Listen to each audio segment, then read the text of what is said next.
afternoon to all my dear students. Welcome to Trishul Defense Academy. Myself Ratan Chandra. I will continue fourth lecture of haloalkanes, haloarenes. So let's begin. जैसा last time हम लोगों ने discuss किया था IUPAC name of haloalkanes, haloarenes. तो उसी series को आगे बढ़ाते हुए हम लोग आज स्टडी करेंगे. कुछ आप देखेंगे जो इन टेक्स्ट क्वेश्चन है टेक्स्ट बुक में, उसमें बॉन्ड लाइन नोमेनक्लेचर दिया गया है, लीनियर नोमेनक्लेचर जो लाइन के थ्रू रिप्रेजेंट किए गए हैं, ऐसे नोमेनक्लेचर दिए गए हैं. ऐसे कंपाउंड्स की नेमिंग कैसे इनिशिएट करते हैं, कैसे नाम लेते हैं ऐसे कंपाउंड का.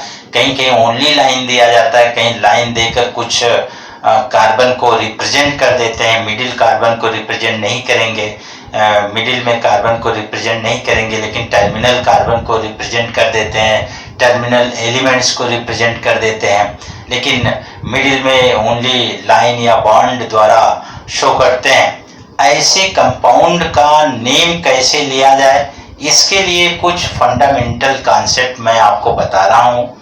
अगर ये चीज़ आप माइंड में रखेंगे, साथ में ये जरूर याद रहना चाहिए कि किन कंडीशन में अल्केन का किन कंडीशन में फार्मूला अल्केन को फॉलो कर रहा है, किस कंडीशन में एल्कीन अल्काइन फॉलो कर रहा है, ये सब आपको मालूम होना चाहिए. बहुत इनिशियल चीज़ है ये. तो अगर ऐसी भी अगर कोई चीज़ नहीं मालूम है तो आपको मैं एक बताया हूँ कि नोमेनक्लेचर की एक सीरीज और लेक्चर की एक सीरीज बनाऊंगा जो नोमेनक्लेचर की होगी, तो उसको आप देखिएगा. अभी फिलहाल मैं इसको बता रहा हूँ आपको, बहुत शॉर्ट में बहुत ब्रीफ बता रहा हूँ, लेकिन आपको समझ में आएगा. आप ध्यान से केवल देखें. जब भी कभी लीनियर बॉन्ड लाइन नोमेनक्लेचर की बात आए, बॉन्ड लाइन नोमेनक्लेचर,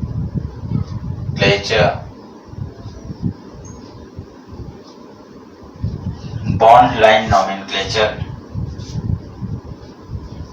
जब भी इसकी बात आए तो बॉन्ड पर हमें ध्यान देना है. क्या ध्यान देना है, इस चीज को आप समझें.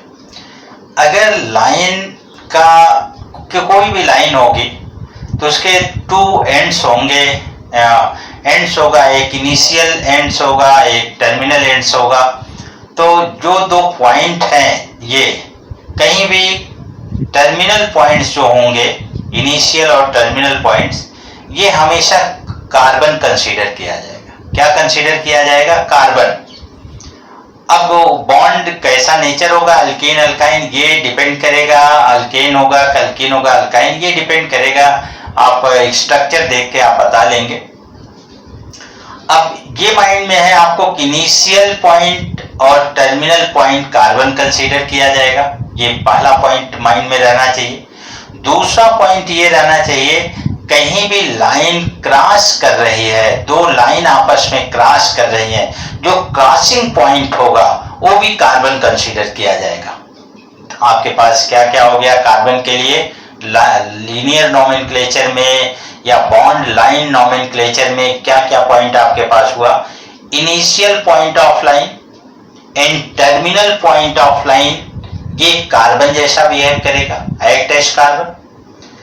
क्रॉसिंग पॉइंट, कोई भी क्रॉसिंग पॉइंट हो, चाहे वह साइन मल्टीपल साइन हो, चाहे वो प्लस का साइन हो, कैसा भी क्रॉसिंग पॉइंट है, तो वह जो क्रॉसिंग पॉइंट होगा हमेशा जो है कार्बन जैसा बिहेव करेगा. दूसरा आपको ये बता दें कि जब भी कोई भी शार्प पॉइंट हो, शार्प टर्निंग, एक कर्व होता है, देखो कर्व नहीं, शार्प टर्निंग जो होगा, वह टर्निंग हमेशा जो टर्निंग पॉइंट होगा वो हमेशा जो है कार्बन कंसीडर किया जाएगा. कितनी बातें आपके माइंड में आ गई एक साथ. इनिशियल पॉइंट ऑफ लाइन की शुरुआत कार्बन कंसीडर करेगा. लाइन का टर्मिनल पॉइंट कार्बन कंसीडर किया जाएगा. लाइन का क्रॉसिंग पॉइंट जो होगा ये भी कार्बन कंसीडर किया जाएगा, और कोई टर्मिनल जो टर्निंग होगी, शार्प टर्निंग, ये कार्बन कंसीडर किया जाएगा। शार्प टर्निंग क्या कंसीडर किया जाएगा? कार्बन कंसीडर किया जाएगा। ये माइंड में बना ले। तो जैसे अब देखें आप, अब इनिशियल पॉइंट ये है इसका, ये अब कोई पूछे इस केवल लाइन के बेस पे, अगर केमिस्ट्री की बात करें, लाइन के बेस पे आपसे कोई पूछे how many carbon contain by this compound, तो how many carbon contain by this compound? 2। क्यों कि मैंने यही आपसे डिस्कस किया कि initial point and terminal point both are act as carbon. Clear? ठीक इसी प्रकार से मैंने सेकेंड पॉइंट, ये 2 कार्बन कंटेनिंग कंपाउंड है, 2 कार्बन कंटेन करता है, 2 carbon containing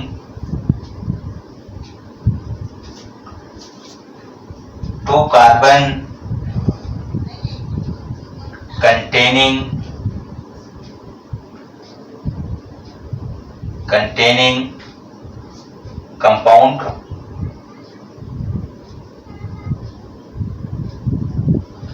carbon containing compound. अभी एक पॉइंट पर और मैंने डिस्कस किया था कि अगर शार्प टर्निंग, कहीं पर भी शार्प टर्निंग है, अब जैसे ये टर्निंग है, ये शार्प टर्निंग है, ये शार्प टर्निंग है, ये इसका इनिशियल पॉइंट है, तो ये 3 कार्बन को इंडिकेट कर देगा। अगर इसको यहां से भी मोड़ दें ऐसे, इस फिंगर को, तो ये भी कार्बन कंसीडर किया जाए, ये भी कार्बन, ये भी कार्बन, ये भी कार्बन कंसीडर किया जाएगा। तो sharp turning act as carbon. तो how many carbon present in this compound? 3 carbon, 1 2 3।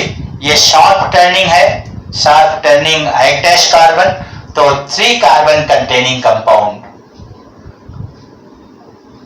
3 carbon containing compound.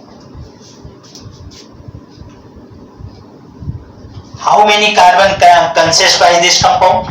How many carbon consist by this compound? 4 carbon. Why?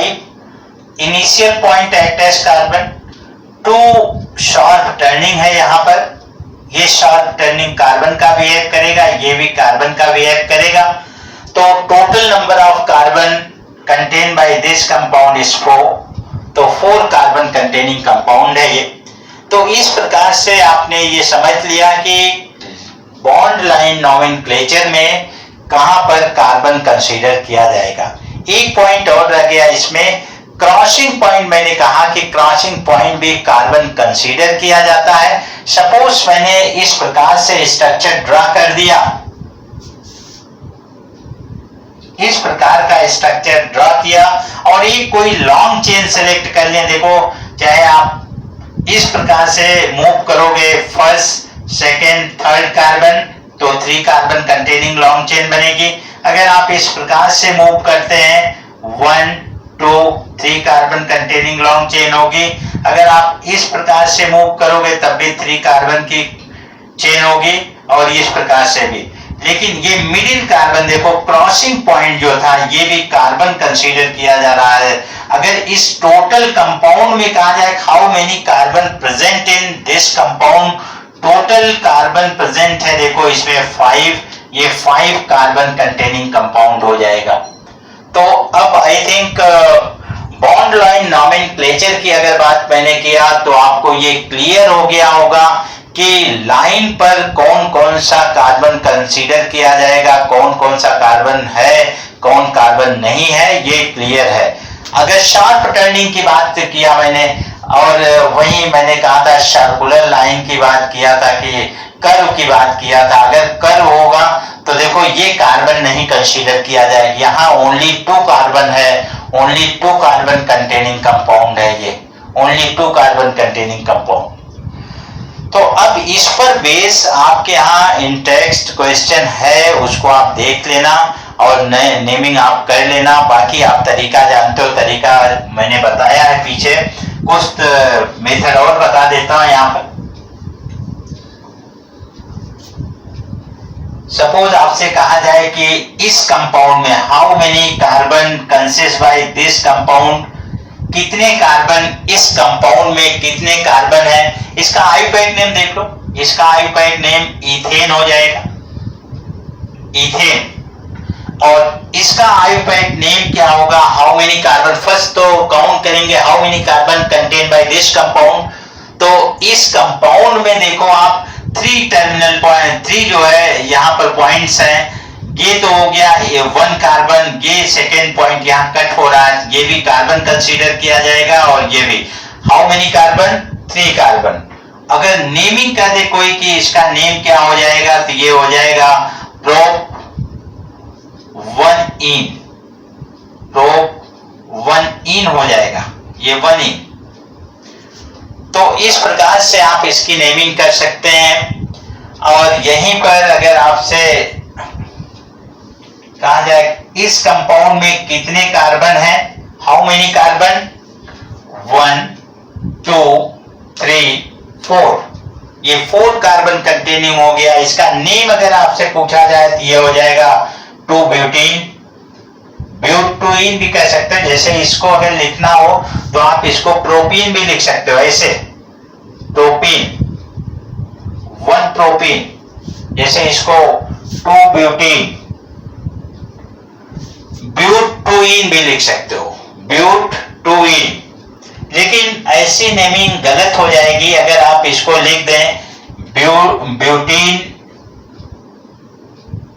2, ऐसा क्वेश्चन किसी स्टूडेंट ने कमेंट्स में दिया था कि ब्यूटीन 1 या ब्यूट, ऐसा कोई कमेंट था।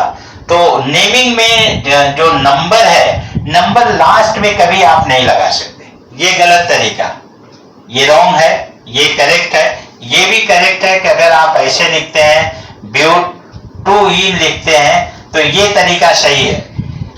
रूट वर्ड नंबरिंग हमेशा, काउंटिंग हमेशा जो करते हैं, जिस पोजीशन पर चेंज आता है कंपाउंड में, जिस पोजीशन पे साइड चेन हो, सब्स्टिट्यूएंट हो, या डबल या ट्रिपल बॉन्ड प्रेजेंट हो, या कोई फंक्शनल ग्रुप, जब उसकी नेमिंग करते हैं, उस कार्बन की पोजीशन को मेंशन करते हैं, तो हमेशा याद रखना हमें कि पोजीशन हमेशा in between root word and suffix लगाते हैं या बिफोर द रूट वर्ड लिखते हैं, इसको बिफोर द रूट वर्ड।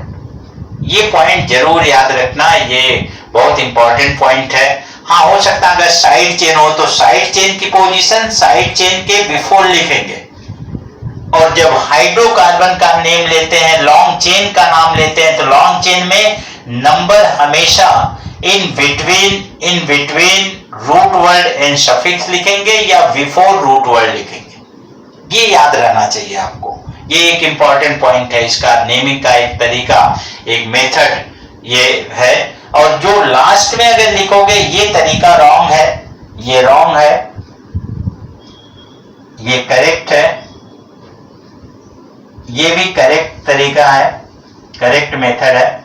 तो ये चीज आप ध्यान दिए रहना।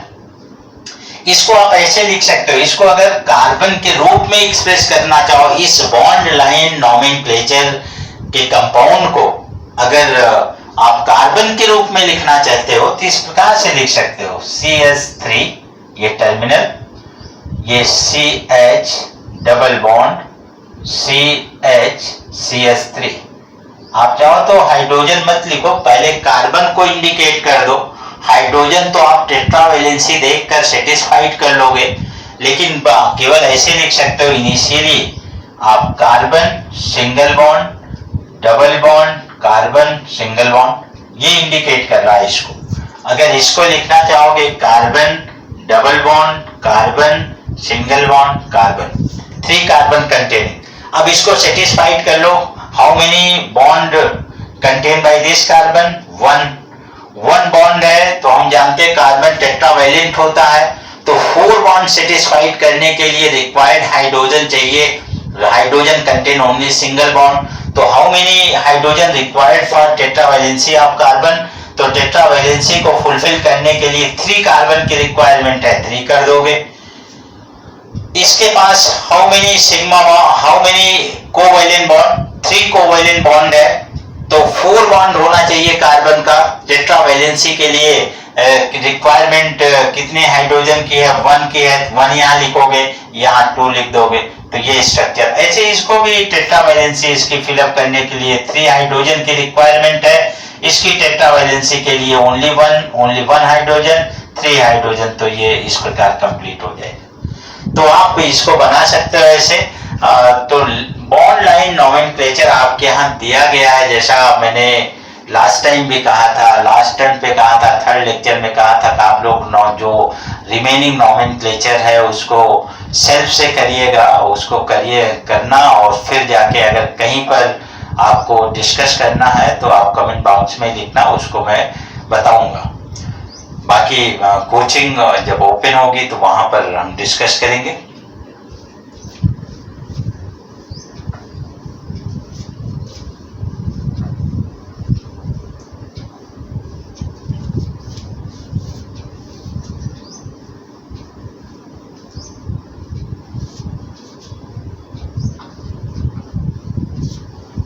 और आपको देखो इस लीनियर नोमेनक्लेचर से क्या बेनिफिट है। देखो आप कोई भी linear nomenclature, bond line nomenclature से कई चीजें आप कर सकते हो, जैसे ए बी सी डी जो भी लिखा गया है ऐसा, या इस प्रकार से कोई लेटर है, कोई प्लांट है, देखकर उसको बता सकते हो कि इसका आईपैड नेम ये होना चाहिए। सेल्फ से उसको एराइज कर लोगे कि हाँ ये इसके इस कंपाउंड जो दिख रहा है स्ट्रक्चर, इसका नोमेनक्लेचर ये होना चाहिए, तो आप सेल्फ एस्टिमेट कर लोगे। ये फायदा होता है इससे। आपको एक चीज और बता दें, जब आईपैड नेम की बात करते हैं तो आईपैड नेम हमेशा ये माइंड में रखना, आईपैड नेम एक ऐसा मेथड है जिसके थ्रू बहुत से कंपाउंड का नेम अपने आप अपने माइंड में एक साथ रख सकते हो।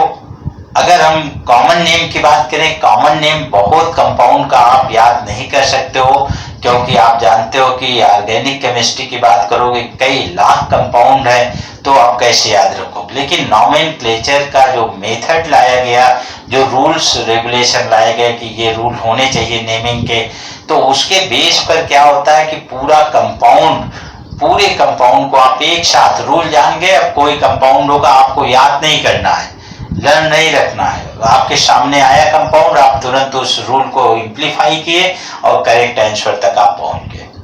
तो ये फायदा है आईपैड का।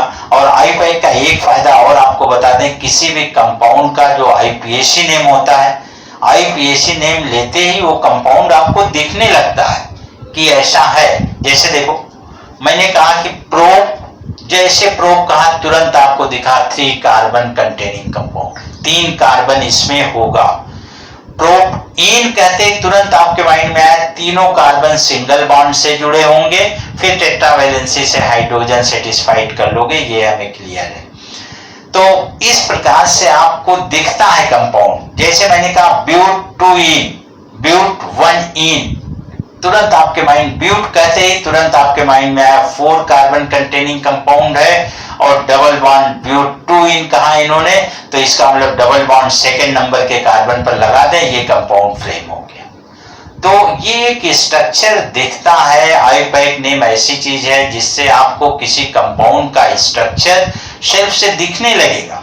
मतलब जैसे ही आप नेम लोगे तुरंत स्ट्रक्चर आपके सामने। जैसे सपोज करो कि मैंने कहा 2,2-डाइमेथाइल प्रोपेन, तुरंत आपके माइंड में आया 2,2 पोजीशन ऑफ साइड चेन हो गई, 2,2-डाइमेथाइल कर दिया, तो तुरंत आपके माइंड में आया 2,2-डाइमेथाइल, इसका मतलब ये साइड चेन। जैसे कहा प्रोपेन, तुरंत आपके माइंड में आया कि प्रोप का मतलब 3 कार्बन की लॉन्ग चेन होगी, और सेकेंड नंबर पर 2 मेथाइल ग्रुप लगे हैं CH3 2,2-डाइमेथाइल प्रोपेन, ये लॉन्ग चेन हो गया, ये CH3 ये कर दिया, तो नेम हो गया। इसको देखो कॉमन, ये तो 2,2-डाइमेथाइल प्रोपेन जो मैंने कहा यहाँ पर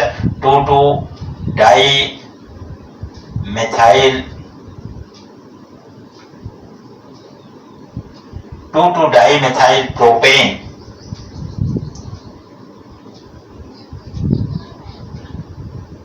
2,2 डाइमेथाइल प्रोपेन का इसका एक कॉमन नेम है, बहुत पॉपुलर, ये भी आप जानते रहो, नियोपेंटेन।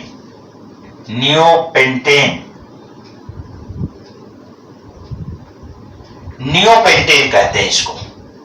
नियो किसको कहोगे ये आपको बता दें। नियो कॉमन नेम है इसका, लेकिन नियो कंपाउंड के रूप में जाना जाता है कि नियो कंपाउंड ये होता है। कोई भी, ये जरूरी नहीं नियो कंपाउंड यही है, और बहुत से नियो कंपाउंड हो सकते हैं। तो कौन सी ऐसी कंडीशन है देख के आप समझोगे this is neo compound. First तो आपको ये देखना है कि जब कंपाउंड दिया गया उसको काउंटिंग किधर से करेंगे ये आपको सिलेक्ट करना है। आप देखकर कंपाउंड समझ जाएंगे। नियरेस्ट साइड चेंज इधर हो उधर से काउंटिंग करोगे। अगर सेकेंड नंबर के कार्बन पर 2 मेथाइल ग्रुप, एथाइल नहीं मेथाइल ग्रुप, ये याद रखना है कि सर्टेन कंडीशन दी जा रही है कि सेकेंड नंबर के कार्बन पर 2 मेथाइल ग्रुप लगे होंगे तो ये नियो कंपाउंड हो जाएगा। कंपाउंड हो सकता है बहुत से कार्बन रखता हो, लेकिन सेकेंड कार्बन पर 2 मेथाइल ग्रुप होना चाहिए। और नेमिंग करते समय total number of carbon count करके नेम लेते हैं। जैसे हाइपेक नेम में देखो, लॉन्ग चेन को हमने अलग बना दिया, ये साइड चेन का नेम अलग दे दिया।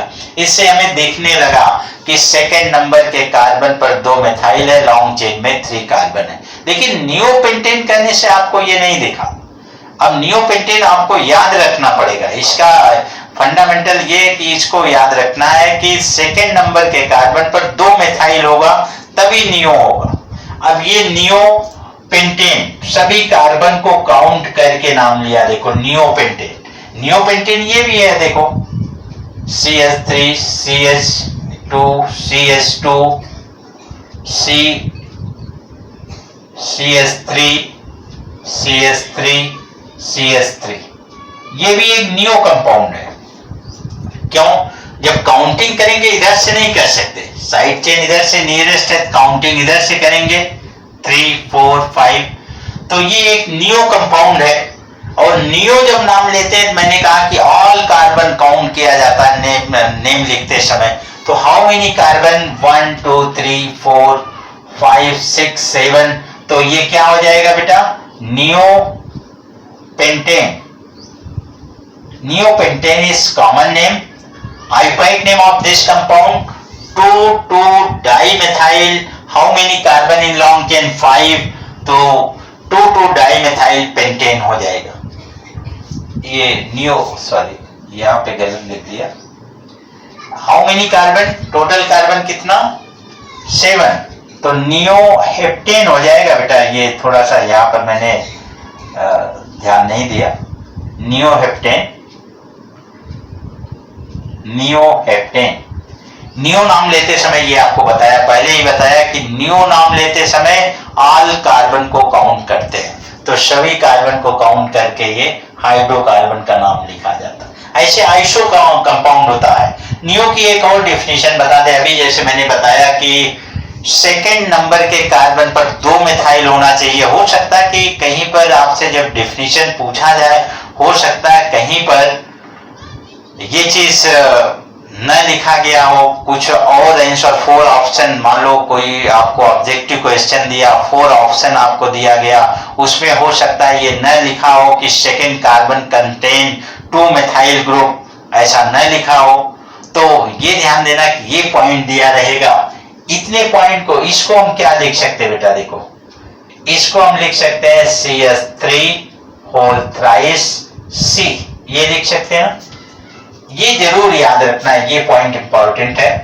Attach with any alkyl group, ये देखो एक अल्काइल ग्रुप है, ये भी देखो एक अल्काइल ग्रुप है। ये समझ रहे हो सभी कि ये एक अल्काइल ग्रुप है। तो ये भी एक अल्काइल ग्रुप है, प्रोपाइल है। इसको भी R से डिनोट कर सकते हैं, इसको भी R से डिनोट कर सकते हैं। अभी लास्ट लेक्चर में या पिछले जो लेक्चर बताए उसमें हमने ये एल्काइल ग्रुप के बारे में बताया था कि अल्केन से एक हाइड्रोजन कम करोगे एल्काइल ग्रुप हो जाएगा। ये ग्रुप CH3 जब किसी भी एल्काइल ग्रुप से अटैच्ड होगा तो हमेशा इसको क्या कहेंगे, नियो कंपाउंड कहेंगे। नियो कंपाउंड ये नियो कंपाउंड है। ये बात क्लियर? ऐसे आइसो होता है बेटा, आइसो में CH3 whole twice CH attach with any alkyl group, इस प्रकार से। या सेकेंड ग्रुप, सेकेंड कार्बन पर ओनली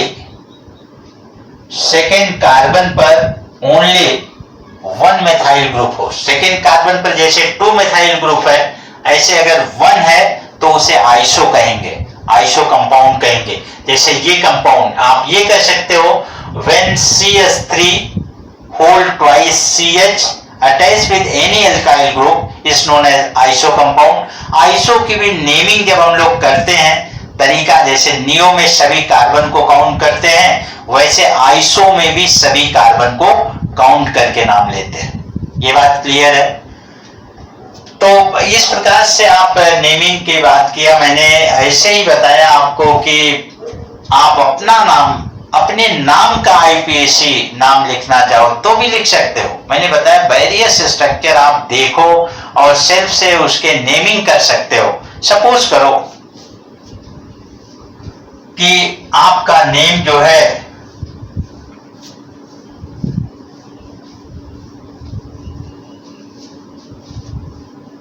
सपोज करो आपका नेम शिवम है, शिवम नेम है, और आपसे किसी ने ये कह दिया कि आपके नेम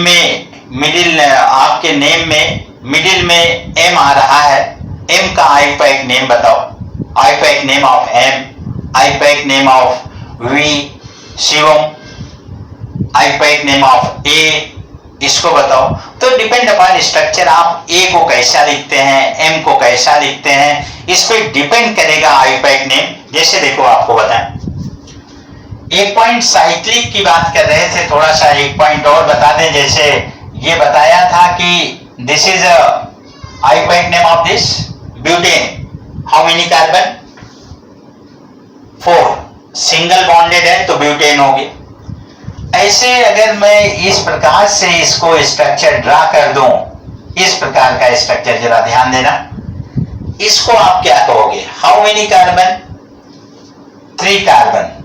अगर वैसे लिखना चाहो तो ऐसे लिख सकता हूं, देखो CH2, इसका स्ट्रक्चर बना सकता हूं CH2, इस प्रकार से। इसको अगर बनाना चाहो तो इस प्रकार से बना सकता हूं, इस प्रकार से स्ट्रक्चर। तो this is propane, 3 carbon, single bond है तो प्रोपेन है, लेकिन साइक्लिक हो गया। देखो ये ओपन चेन नहीं है बेटा, ये ओपन चेन नहीं है, साइक्लिक हो गया। इसके नाम के पहले जो है हम लोग एक टर्म यूज करेंगे साइक्लो, बस इतना, साइक्लोप्रोपेन। ये बात क्लियर है?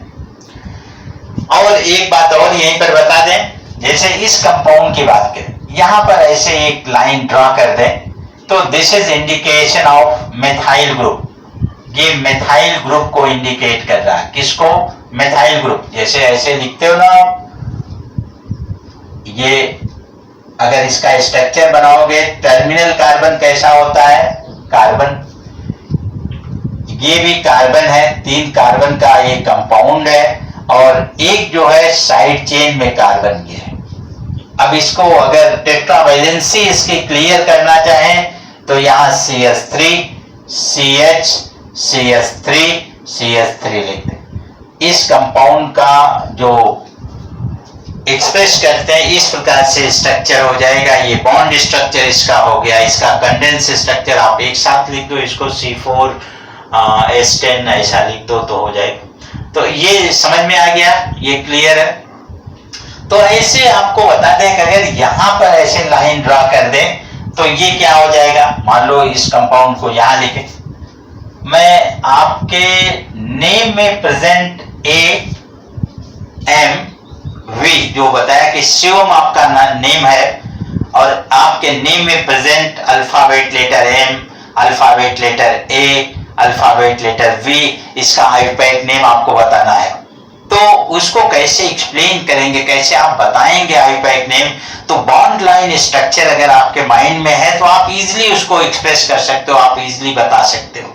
देखो कैसे, एक पॉइंट और यहां समझ लो तब उस पर आ जाए, नेमिंग पर आ जाए।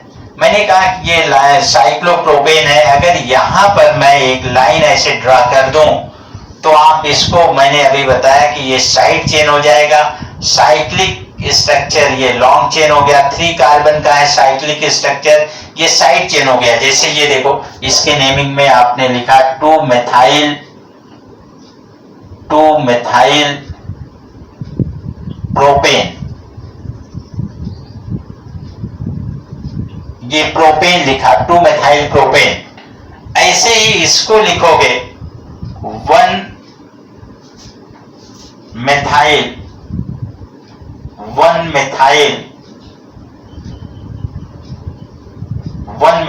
साइक्लोप्रोपेन, 1 मेथाइल लिख दो और ये साइक्लोप्रोपेन, 1 मेथाइल साइक्लोप्रोपेन, ऐसे इसका नेम हो जाएगा 1 मेथाइल साइक्लोप्रोपेन। साइक्लोप्रोपेन तो इतना देखो है ही। और जैसे आपने साइड चेन ज्वाइन किया, यहां से काउंटिंग करोगे, पहले नंबर पर एक मेथाइल ग्रुप लग गया तो 1 मेथाइल साइक्लोप्रोपेन हो जाएगा। ये बात क्लियर। अब आ जाओ आप अपने शिवम, मैंने बताया कि शिवम, सपोज करो आपका नेम, एक स्टूडेंट शिवम भी है, तो उस स्टूडेंट की बात कर रहा हूं कि शिवम ने पूछ लिया कि हमारे नेम में सर अल्फाबेट लेटर ए है, उसका नेम आप बता दो। तो ए का नेम कैसे बताओगे, जरा देखो, अल्फाबेट लेटर। अभी मैंने कहा कि ए को हम ऐसे लिखें, ये लिखने पर डिपेंड है, कैसे आप लिखते हैं उस पर नेमिंग डिपेंड है। मैंने ऐसे लिया, इसका हम अल्फाबेट लेटर ए का आयुर्वेदिक नेम बताने जा रहे हैं। तो सबसे पहले ये देखेंगे कि लॉन्ग चेन साइक्लिक है या ओपन चेन है। तो यहाँ लॉन्ग चेन देखो साइक्लिक है। हाउ मेनी कार्बन, यहां से अगर काउंट करें, जहां से साइड चेन हो वहीं से काउंट करते हैं। तो यहां से काउंट करें 1 2 3, 2 साइड चेन है। एक मिथाइल यहां पर है फर्स्ट नंबर के कार्बन पर, एक मिथाइल सेकंड नंबर के कार्बन पर है। तो ये हो जाएगा 1, शायद आपको भी क्लियर हो गया होगा कि इसकी नेमिंग क्या हो जाएगी, 1 2 डाई मिथाइल, 2 मिथाइल ग्रुप है, डाई मिथाइल साइक्लोप्रोपेन,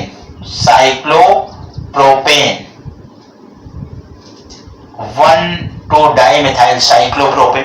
अब देखो V की बात करें, शिवम कहा था, तो V की बात करें, V का तो आप सेल्फ से बना लोगे, क्या हो जाएगा, how many carbon, 1 2 3, single bonded है, तो नेम क्या हो जाएगा, प्रोपेन हो जाएगा। ऐसे आप अपने पूरे नेम का आयुर्वेदिक नेम बना सकते हो। ओ को कंसीडर मत करना, ओ रहने पर नेमिंग नहीं होगी क्योंकि वो सर्कुलर है और टर्मिनल पॉइंट नहीं है कोई, इसलिए उसकी नेमिंग, हाँ, ओ को अगर लिखने के तरीका कोई ऐसा एराइज करो जिसमें टर्मिनल पॉइंट कोई भी आए तो फिर नेमिंग हो जाएगी।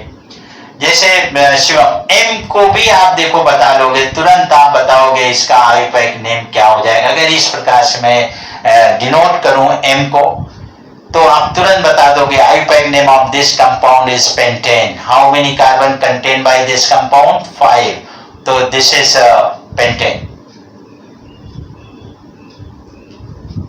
सपोज करो कि आपका नाम विवेक है, एक स्टूडेंट विवेक भी है, तो उसने कहा कि मुझसे पुटअप कर लिया कि सर मेरे नेम में एक अल्फाबेट लेटर के है, के का आयुर्वेदिक नेम बताओ। तो तुरंत आपके माइंड में आएगा कि क्या हो जाएगा, देखो आयुर्वेदिक नेम ऑफ के। फर्स्ट जो मेथड है उसको आप जानते हो कि काउंटिंग किधर से करोगे, काउंटिंग एक लॉन्ग चेन बनाओगे और साइड चेन जिधर से नियरेस्ट पॉइंट पर हो। तो how many carbon present in long chain, आप देखो किसी साइड में जाओगे तो ओनली 3 कार्बन इसमें कंपाउंड में होगा। और मैंने अभी थोड़ी देर पहले डिस्कस किया कि क्रॉसिंग पॉइंट भी कार्बन कंसीडर किया जाता है। तो ये भी कार्बन है, देखो यहां पर भी कार्बन है। तो ये हो जाएगा यहां से, ये इस प्रकार से, ये साइड चेन है, ये साइड चेन है, सेकेंड नंबर पर 2 मिथाइल ग्रुप लगे हैं। सेकेंड नंबर के कार्बन देखो, सेकेंड नंबर के कार्बन पर 2 मिथाइल ग्रुप है, तो ये हो जाएगा 2 dimethyl dimethyl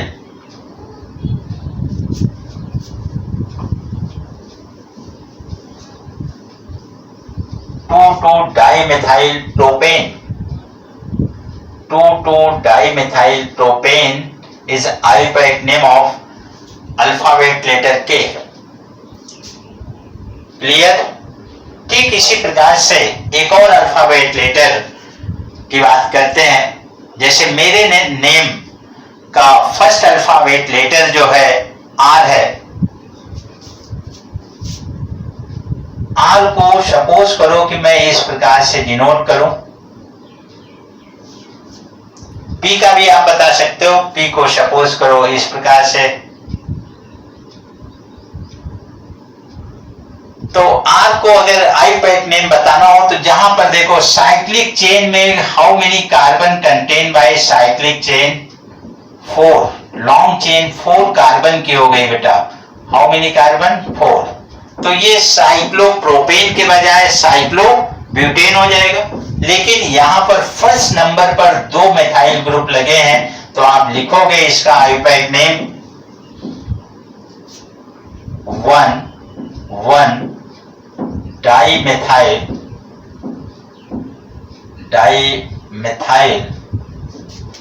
cyclobutane, IUPAC name of R. ऐसे पी का 1 मिथाइल साइक्लोब्यूटेन हो जाएगा। तो इस प्रकार से आईपैक नेम जो बॉन्ड लाइन आईपैक नेम है आपके यहां दिया गया है इंटेक्स क्वेश्चन में, और आगे भी कई चैप्टर में आपको मिलेंगे नेमिंग इस प्रकार के। तो आप उसको कंसीडर करना इस प्रकार से और उसको कर लेना। अगर कहीं प्रॉब्लम आती है तो आप कमेंट बॉक्स में लिखना, तो उसको मैं बताऊंगा।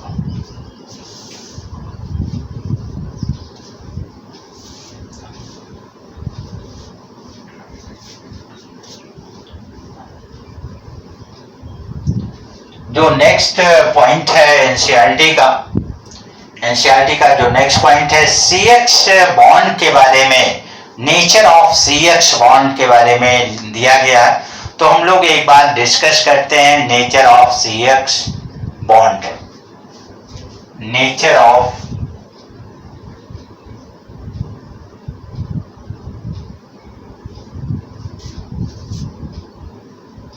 Carbon hydrogen bond. Carbon hydrogen bond, carbon hydrogen bond की बात अगर हम लोग करें तो कार्बन हाइड्रोजन बॉन्ड में देखो, सबसे पहले हम कार्बन हाइड्रोजन बॉन्ड की कर रहे हैं। कार्बन हाइड्रोजन बॉन्ड में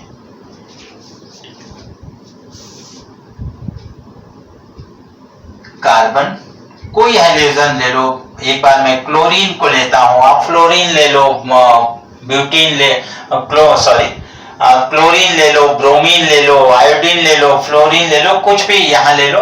मैं ऐसे कंसीडर किया कार्बन है और ये क्लोरीन है। ये दोनों आपस में कोवैलेंट बॉन्ड से जुड़े हैं। कोवैलेंट बॉन्ड आप ऑलरेडी जानते हैं कि कोवैलेंट बॉन्ड क्या होता है बेटा। Covalent bond equal sharing of electron से बनता है। इक्वल शेयरिंग होती है दोनों एलिमेंट की, बराबर साझेदारी होती है दोनों एलिमेंट की। तो यहां बात आती है जब कोवैलेंट बॉन्ड की। कोवैलेंट को आप देखें, एक टर्मिनोलॉजी स्टडी किया होगा आपने जब पीरियोडिक टेबल 11th में स्टडी किया होगा, तो पीरियोडिक टेबल में एक टर्मिनोलॉजी यूज की गई होगी, इलेक्ट्रोनिगेटिविटी ऑफ एलिमेंट। इलेक्ट्रोनिगेटिविटी जो होता है ये शेयर्ड इलेक्ट्रॉन, किसी भी एलिमेंट द्वारा शेयर्ड इलेक्ट्रॉन जो कोवैलेंट बॉन्ड होता है वहां पर आप इसको कंसीडर करोगे। कोवैलेंट बॉन्ड में आप इसको देखोगे कि जहां कोवैलेंट बॉन्ड होगा वहां इलेक्ट्रोनिगेटिविटी आप कंसीडर कर सकते हो। कैसे? किसी भी एलिमेंट द्वारा शेयर्ड इलेक्ट्रॉन को अपनी साइड में अपनी तरफ पुल करने का, शेयर्ड इलेक्ट्रॉन जो शेयरिंग द्वारा जो इलेक्ट्रॉन है, ये बोथ इलेक्ट्रॉन की बात कर रहे हैं, जबकि इसमें आप जानते हो एक इलेक्ट्रॉन इस क्लोरीन का है और एक इलेक्ट्रॉन इस कार्बन का है। बोथ शेयर्ड इलेक्ट्रॉन स्ट्रक्चर ऐसा आपने लुईस डॉट स्ट्रक्चर पढ़ा होगा आपने, लुईस क्लास स्ट्रक्चर पढ़ा होगा इस प्रकार से। तो ये शेयर्ड इलेक्ट्रॉन है बेटा, या आप ऐसे डॉट से बना सकते हो इसको, ये 2 इलेक्ट्रॉन्स, इस प्रकार से ये स्ट्रक्चर बना है। तो इसके 4 इलेक्ट्रॉन होते हैं, देखो ये 4 इलेक्ट्रॉन है इसके, और इसके 7 इलेक्ट्रॉन होते हैं टोटल आउटर मोस्ट ऑर्बिट में। आउटर मोस्ट ऑर्बिट क्लोरीन की 7 इलेक्ट्रॉन रखती है, कार्बन की 4 इलेक्ट्रॉन रखती है, 1-1 इलेक्ट्रॉन की शेयरिंग करती है। ये 1-1 इलेक्ट्रॉन की अगर यहाँ शेयरिंग हुई क्लोरीन के साथ तो ये शेयर्ड इलेक्ट्रॉन हुआ। शेयर्ड इलेक्ट्रॉन, इलेक्ट्रोनिगेटिविटी की बात कर रहा हूं, आप ध्यान देना, शेयर्ड इलेक्ट्रॉन को अपनी तरफ पुल करना, ये टेंडेंसी कहलाती है इलेक्ट्रोनिगेटिविटी ऑफ एलिमेंट्स। एलिमेंट्स की वह टेंडेंसी जिसके थ्रू क्या करता हो, शेयर्ड इलेक्ट्रॉन को अपनी तरफ पुल करता है। जिसकी इलेक्ट्रोनिगेटिविटी अधिक होगी उसकी साइड में शेयर्ड इलेक्ट्रॉन जाता है। अगर दोनों की बराबर है, सपोज करो 2 एलिमेंट लिया और सिंगल बॉन्ड से अटैच कर दिया, जैसे कार्बन कार्बन, तो जो शेयर्ड इलेक्ट्रॉन होगा वो मिडिल में होगा, दोनों के मिडिल में। क्यों? कि दोनों की पावर सेम है। अब जैसे क्लोरीन, क्लोरीन के बीच सिंगल बॉन्ड, क्लोरीन है, ये क्लोरीन और क्लोरीन के बीच सिंगल बॉन्ड शेयरिंग जो होती है क्लोरीन में, आप जानते हो कि 1-1 इलेक्ट्रॉन की शेयरिंग होती है। इसके ऑक्टेट को कंप्लीट करने के लिए 1-1 इलेक्ट्रॉन की शेयरिंग होती है ऑक्टेट को कंप्लीट करने के लिए। तो ये 1-1 इलेक्ट्रॉन शेयरिंग और इसकी इलेक्ट्रोनिगेटिविटी सेम है। तो ये शेयर्ड इलेक्ट्रॉन कहां पर लाई करेगा? मिडिल में लाई करेगा। तो ऐसे ही मतलब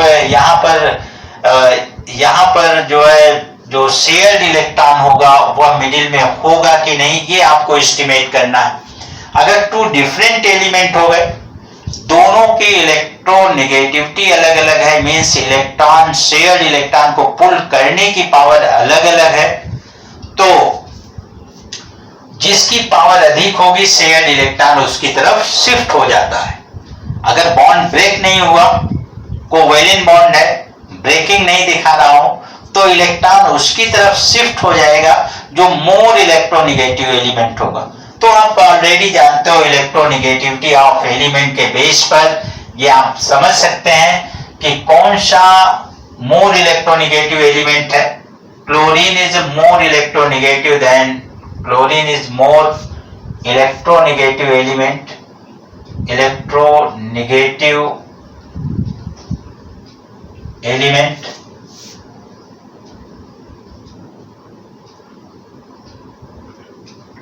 देन कार्बन।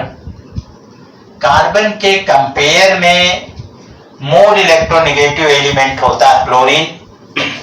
तो इट मीन जो कार्बन और हाइड्रोजन के बीच शेयर्ड इलेक्ट्रॉन होगा वह क्लोरीन की तरफ शिफ्ट हो जाएगा। आप ये ऑलरेडी जानते हैं कि अगर क्लोरीन की तरफ शिफ्ट होगा तो किस पर पॉजिटिव चार्ज आएगा, किस पर निगेटिव चार्ज आएगा। जैसे हम लोग कहते हैं जब कोई भी एलिमेंट इलेक्ट्रॉन लूज करता है तो उस पर पॉजिटिव चार्ज आता है, जो इलेक्ट्रॉन गेन करता है उस पर निगेटिव चार्ज आता है। अब यहां पर शेयर्ड इलेक्ट्रॉन शिफ्ट हो गया, क्लोरीन की तरफ शिफ्ट हो गया, जो इसको इस प्रकार से मैं यहां पर एक्सप्रेस कर रहा हूं। एक इलेक्ट्रॉन कार्बन का है, एक इलेक्ट्रॉन क्लोरीन का है, दोनों इलेक्ट्रॉन देखो क्लोरीन की तरफ शिफ्ट हो गए। इसमें 3 इलेक्ट्रॉन मैं दिखा रहा हूं, ये एक इलेक्ट्रॉन क्लोरीन की तरफ शिफ्ट हो गया। तो क्लोरीन पर पार्शियल निगेटिव चार्ज आ जाएगा। क्यों? जो इलेक्ट्रॉन गेन करता है उस पर निगेटिव चार्ज, जो इलेक्ट्रॉन लूज करता है उस पर पॉजिटिव चार्ज। और कार्बन पर आ जाएगा पॉजिटिवली चार्ज आ जाएगा, इस पर डेल्टा टर्म से यूज करते हैं, पॉजिटिवली चार्ज से शो करेंगे। डेल्टा पॉजिटिवली चार्ज और डेल्टा निगेटिवली चार्ज। अगर पॉजिटिव चार्ज दिखाए तो इसका मतलब इसने इलेक्ट्रॉन अपने लूज किया, लूज नहीं किया बल्कि शिफ्ट किया। लूज नहीं कर सकते, लूज तब करेंगे जब बॉन्ड ब्रेक हो जाए। जैसे सपोज करो कि NaCl है, इस पर आपने पॉजिटिव चार्ज दिखाया, क्लोरीन पर नेगेटिव चार्ज दिखाया। इसका मीन ये हो गया कि इसने इलेक्ट्रॉन लॉस कर दिया, इसने इलेक्ट्रॉन गेन कर लिया है। ये बात क्लियर। और जब बॉन्ड ब्रेक ना हो, only electron shared electron shift कर गया हो, तो हम लोग डेल्टा से दिखाएंगे, delta positive, delta negative. It mean partial positive charge, partial negative charge इसको कहेंगे। तो ये पार्शियल शिफ्टिंग है। इसको आप एक टर्म यूज कर सकते हो कि जो कार्बन हैलोजन बॉन्ड है ये पोलराइज्ड हो गया। ये क्या हो गया? पोलराइज्ड हो गया। अब इसमें देखो, जब पोलराइज की बात आएगी तो एक टर्म हमें यूज करना है। पोलराइजेशन किसमें ज्यादा होगा, किसमें कम, इसको भी थोड़ा सा यहां डिस्कस कर लें। फिर एक टर्म यहां पर यूज करना होगा, डाइपोल मोमेंट की बात करेंगे। डाइपोल मोमेंट क्या है? जहां पोलराइजेशन होगा वहां डाइपोल मोमेंट की बात की जाएगी। तो यहां पर डाइपोल मोमेंट आगे हम लोग डिस्कस करते हैं। थोड़ा सा ये डिस्कस कर लें कि किसकी साइज बड़ी होती है हैलोजन में, किसकी साइज छोटी होती है। तो आप जानते हो, जब टॉप टू बॉटम किसी ग्रुप में चलते हैं, मूव करते हैं टॉप टू बॉटम, तो साइज ऑफ एलिमेंट इंक्रीज होती है due to number of orbit increases. तो साइज ऑफ एलिमेंट इंक्रीजेस। तो ऐसे अगर हम बात करें फ्लोरीन, क्लोरीन, ब्रोमीन, आयोडीन की बात करें, तो टॉप टू बॉटम जब आएंगे साइज ऑफ एलिमेंट इंक्रीज करेगी। साइज ऑफ एलिमेंट इंक्रीजेस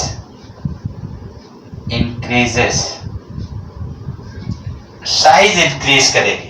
अगर साइज इंक्रीज कर गई, तो अगर आपसे किसी ने कहा कि carbon fluorine, carbon chlorine,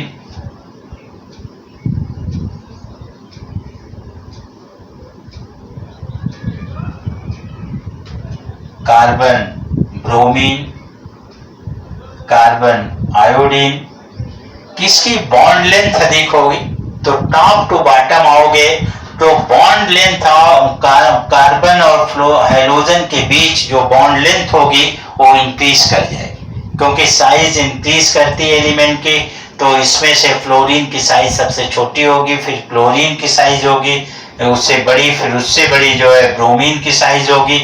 bromine liquid state में है, आप ये जानते हो। क्लोरीन और फ्लोरीन गैस है, और आयोडीन जो है सॉलिड होता है। ये चीज आप ऑलरेडी जानते हो। तो इसमें देखो, नेक्स्ट जो हम इस पे डिस्कस करेंगे, पोलराइजेशन की बात किए, डाइपोल मोमेंट की बात किए, एनर्जी की, थोड़ा सा एनर्जी को भी यहीं पर इंथैल्पी की बात कर लें। साइज तो हम लोगों ने बात कर ली, साइज कौन सी बड़ी होगी, टॉप टू बॉटम आने पर साइज इंक्रीज करेगी। अगर आपसे कहीं ऐसा कंपाउंड दिया जाए जिसमें कार्बन फ्लोरीन के बीच या क्लोरीन, ब्रोमीन और आयोडीन के साथ कार्बन का बॉन्ड है, तो सबसे बड़ी साइज किसकी होगी? आयोडीन की हो जाएगी। आयोडीन के साथ जो कार्बन होगा उसके बॉन्ड लेंथ सबसे ज्यादा हो जाएगी। इसी प्रकार से अगर आपसे कहा जाए कि बॉन्ड इंथैल्पी किसकी ज्यादा होगी, तो बॉन्ड इंथैल्पी देखो साइज का इन्वर्स होता है। साइज जितनी छोटी उतनी बॉन्ड इंथैल्पी ज्यादा होगी। तो बॉन्ड इंथैल्पी किसकी ज्यादा हो जाएगी? कार्बन फ्लोरीन की। क्यों? कि बॉन्ड अगर छोटा होगा तो उसको ब्रेक करने के लिए हमें ज्यादा एनर्जी की जरूरत होगी, ज्यादा एनर्जी देनी पड़ेगी। जितना बॉन्ड बड़ा होगा उसको ब्रेक करने के लिए उतनी कम एनर्जी देनी पड़ेगी। जैसे आप एक सेम थ्रेड ले, एक प्रकार का धागा ले जो कि सेम धागा हो, उसकी साइज अलग अलग कर दो। जो जितना बड़ा रहेगा उसको ब्रेक करने में उतनी कम एनर्जी हमारी लॉस होगी, और जो जितना छोटा होगा उतनी ज्यादा एनर्जी लॉस होगी, उतना ज्यादा हमें फोर्स उस पर इंपोज करना पड़ेगा। तो ऐसे इसमें भी होता है। बॉन्ड एनर्जी सबसे ज्यादा किसकी होगी? इसकी बॉन्ड एनर्जी ज्यादा होगी कार्बन फ्लोरीन की, कार्बन क्लोरीन से। कार्बन क्लोरीन की बॉन्ड एनर्जी कार्बन ब्रोमीन से ज्यादा होगी। कार्बन ब्रोमीन की बॉन्ड एनर्जी कार्बन आयोडीन से ज्यादा होगी। और डाइपोल मोमेंट की बात कर रहा था। डाइपोल मोमेंट को देखें, क्या चीज है डाइपोल मोमेंट?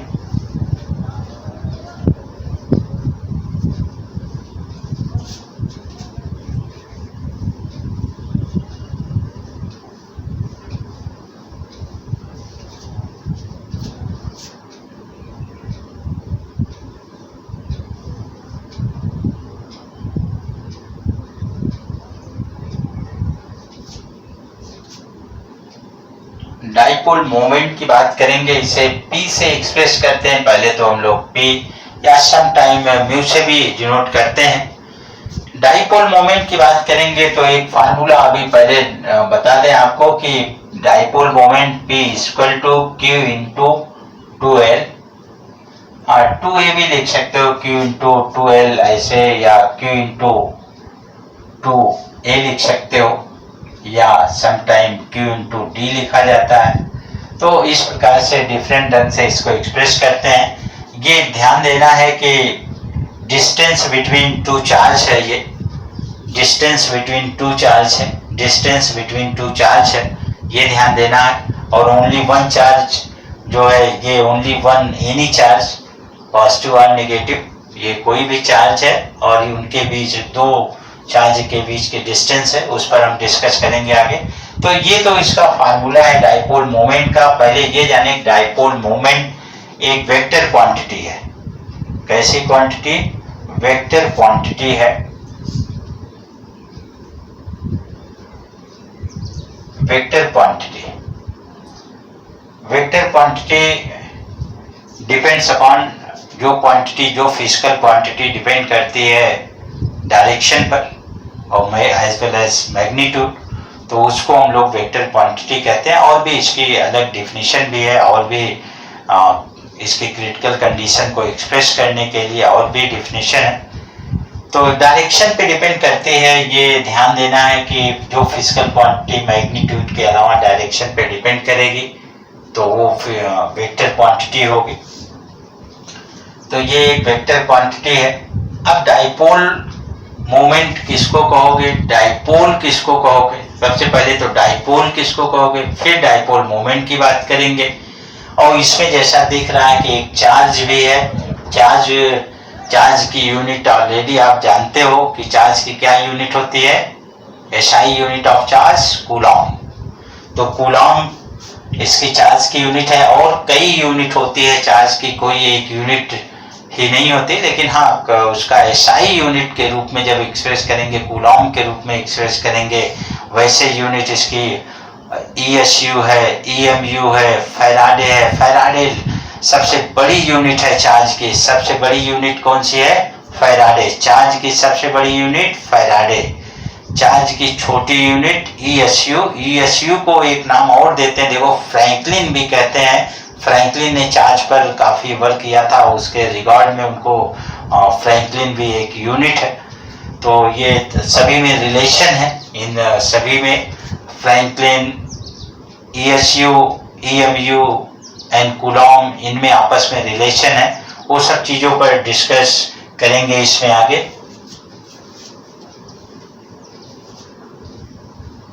देखो, सबसे पहले डाइपोल की बात करें।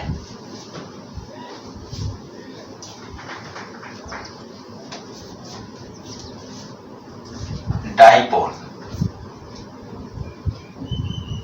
डाइपोल डाइपोल टू चार्ज होता है। डाइपोल में टू चार्ज होता है।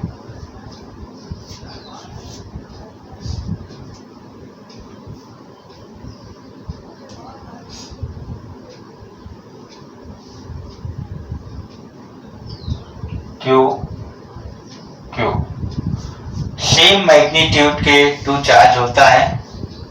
सेम मैग्नीट्यूड के two charge very small distance पर रखे जाते हैं। ये सिस्टम बनाया जाता है, तो उस सिस्टम को हम लोग क्या कहेंगे? डाइपोल कहेंगे। टू चार्ज होगा, मैग्नीट्यूड सेम होगा, उसका मैग्नीट्यूड सेम, लेकिन नेचर अलग अलग होना चाहिए, नेचर डिफरेंट होना चाहिए। एक पॉजिटिव है तो एक negative. Two positive two negative से नहीं बनेगा डाइपोल। कब बनेगा? एक पॉजिटिव एक नेगेटिव हो, लेकिन उनका मैग्नीट्यूड सेम होना चाहिए, ये हमें ध्यान रखना है। तो ऐसे चार्ज, जैसे यहाँ पर Q1 Q2 सपोज करो कि मैंने लिया, इनका मैग्नीट्यूड सेम है, एक पॉजिटिव एक नेगेटिव है। तो किसी एक चार्ज, कोई एक चार्ज, और इसके डिस्टेंस जो देखो यहाँ पर लिया, इसके मिडिल से अगर बात करें तो ये L है, ये L है, टोटल 2L। या आप इसको टोटल को D से भी डिनोट कर सकते हो, ओनली D से डिनोट कर सकते हो, या A से डिनोट कर लो। इस प्रकार से ये डिस्टेंस है।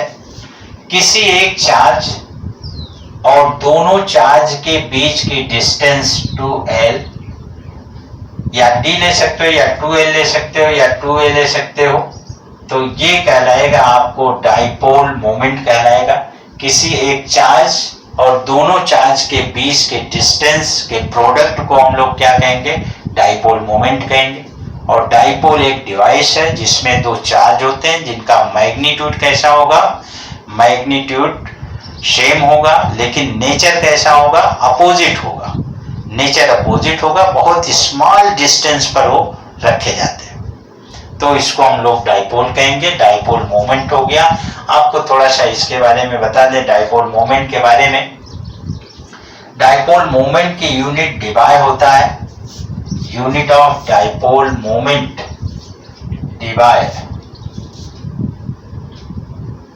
डिबाय इसकी यूनिट है। तो यूनिट इसकी याद रखना, डिबाय। और चार्ज की यूनिट बता दें आपको, चार्ज की यूनिट की बात करोगे, यूनिट ऑफ चार्ज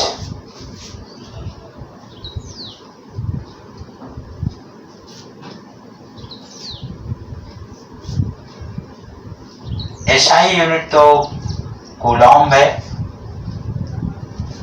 और अदर यूनिट है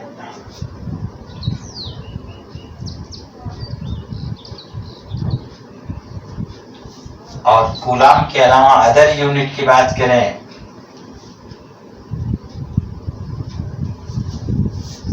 ESU, EMU, इसकी रिक्वायरमेंट आप इसको फिजिक्स में आप स्टडी करोगे, यहाँ पर ज्यादा रिक्वायरमेंट नहीं है।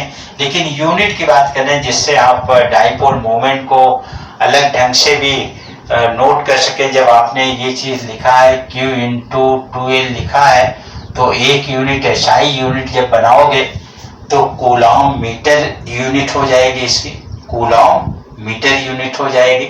तो इसलिए इसको थोड़ा सा मैं यहाँ एक्सप्रेस किया कि कूलॉम्ब भी कहते हैं। ESU फैराडे सबसे बड़ी यूनिट है बेटा, ये फैराडे सबसे बड़ी यूनिट, लार्जेस्ट यूनिट है, ये बड़ी यूनिट है, बिग यूनिट ऑफ चार्ज, ये biggest unit of charge.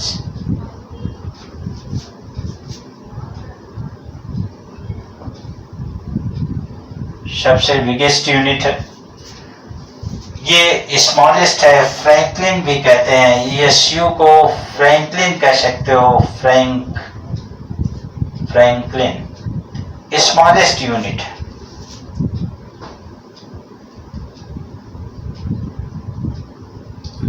Unit of charge, ये स्मॉलेस्ट यूनिट ऑफ चार्ज है। इनमें देखो आपस में रिलेशन भी है, वो रिलेशन आप फिजिक्स में स्टडी कर लेना। इतना बता दें आपको कि एक कूलॉम्ब की जब बात आए, ये कूलॉम्ब से छोटा है। ESU और फ्रैंकलिन बिल्कुल इक्वल होता है, 1 ESU के इक्वल होता है।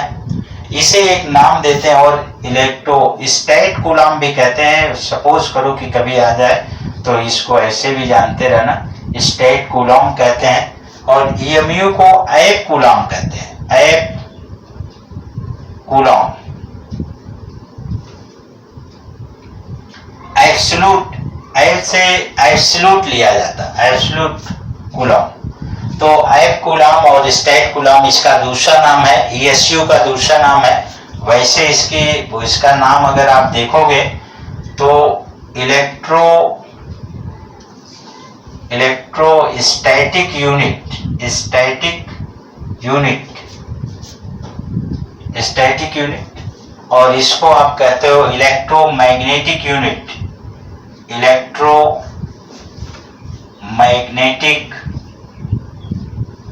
Magnetic unit. इस प्रकार से इसको एक्सप्रेस करते हैं। रिलेशन थोड़ा सा तो ठीक है। आज बस इतना ही। That's all for today student. Thank you, very very thanks.